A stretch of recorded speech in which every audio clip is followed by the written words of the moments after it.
এই first time Samsung তাদের ফোনের ভার্টিক্যাল ক্যামেরার ডিজাইন চেঞ্জ করে হরিজন্টাল ডিজাইনে করতে যাচ্ছে। গত কয়েক বছর ধরে আমরা গ্যালাক্সি আলট্রা সিরিজে প্রায় একই ধরনের ভার্টিক্যাল ক্যামেরার ডিজাইন দেখে আসছি, বাট এবার গ্যালাক্সি S27 আলট্রাতে দেখা যেতে পারে সম্পূর্ণ নতুন এক লুক। বিভিন্ন লিক অনুযায়ী স্যামসাং তাদের চেনা চক ভেঙে এবার হরিজন্টাল ক্যামেরা ডিজাইন বা ক্যামেরা বার লেআউটে শিফট করতে পারে।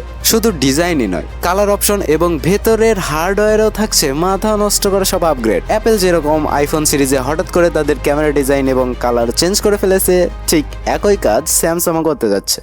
প্রথমে কথা বলি ডিজাইন নিয়ে। স্যামসাং তাদের প্রিমিয়াম ডিজাইন ল্যাঙ্গুয়েজ ধরে রাখলেও S27 আলট্রার ক্যামেরা লেআউট এবার আরও ক্লিন এবং মডার্ন করা হবে। পেছনের আলাদা আলাদা ক্যামেরা রিং এর বদলে একটি ইউনিক হরিজন্টাল মডেল দেখা যেতে পারে, কিছুটা গুগল পিক্সেলের মতো। বিশাল ডিসপ্লে এবং পাওয়ারফুল হার্ডওয়্যার থাকা সত্ত্বেও ফোনটিকে আরও বেশি স্লিম করার চেষ্টা করা হচ্ছে, যাতে এক হাতে গ্রিপ করা সহজ হয়ে যায়। বডিতে থাকছে আরও শক্তিশালী টাইটানিয়াম গ্রেড ফ্রেম আর স্যামসাং ভক্তদের প্রিয় S Pen।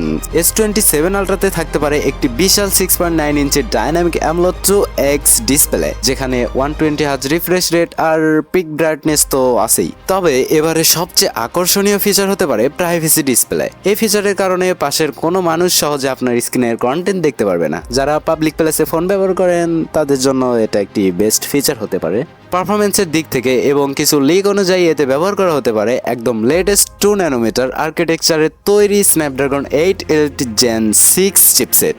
এটি হতে যাচ্ছে বিশ্বের অন্যতম প্রথম ফোন যা LPDDR6 RAM, 12GB or 60GB and UFS 4.1 বা UFS 5.0 স্টোরেজ সাপোর্ট করবে। এর ফলে অ্যাপ ওপেনিং স্পিড এবং ভারী মাল্টিটাস্কিং হবে একদম স্মুথ লেভেলের। হেভি গেমিং বা 8K ভিডিও এডিটিং এর সময় যাতে ফোন গরম না হয় সেজন্য এতে থাকছে সরাসরি প্রসেসরের সাথে যুক্ত অ্যাডভান্সড লিকুইড কুলিং সিস্টেম।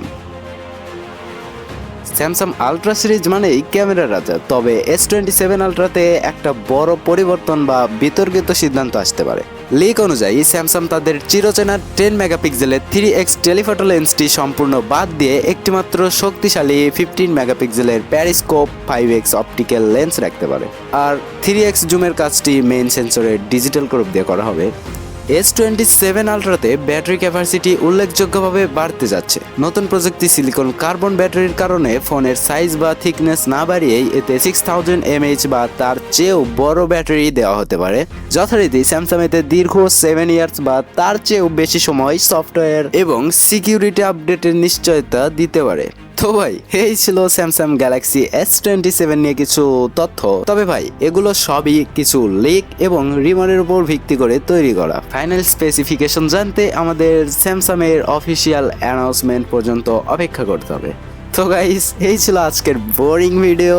আর আপনি যদি এখনো আমাদের টেক ফ্যামিলিতে জয়েন না করে থাকেন তাহলে এখনই সাবস্ক্রাইব করে জয়েন হয়ে যান আমাদের টেক ফ্যামিলিতে। অ্যান্ড দেখা হবে পরবর্তী কোনো নতুন বোরিং ভিডিও নিয়ে। ততক্ষণ পর্যন্ত ভালো থাকবেন, সুস্থ থাকবেন। আল্লাহ হাফেজ।